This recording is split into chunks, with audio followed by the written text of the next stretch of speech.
জয় নিতাই। আজকে একাদশীর জন্য আরেকটা রেসিপি নিয়ে হাজির হলাম। আমি এই কুকারের মধ্যে আলু, কুমড়ো, পেঁপে দিয়েছি আর এখানে শ্যামা ধুয়ে রেখেছি। এই আলু, কুমড়ো, পেঁপেটা আমি কুকারে আগে বসিয়ে দেবো।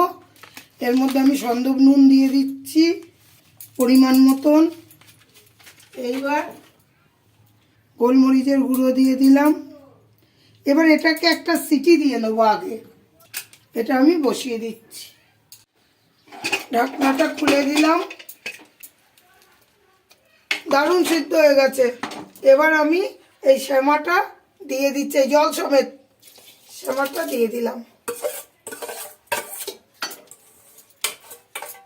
এটা আর একটা সিটি দেবো।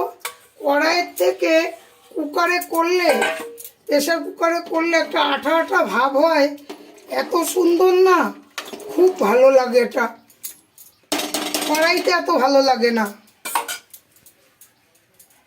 আমি এতেও একবারে একটু ঘি দিয়ে দিচ্ছি।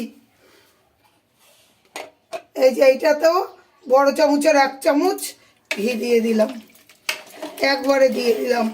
এটা একটা সিটি দেবো, বাস হয়ে যাবে।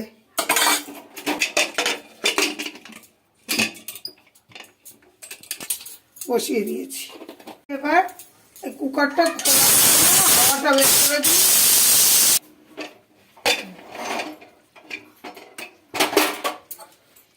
ঢাকনা খুলে দিলাম।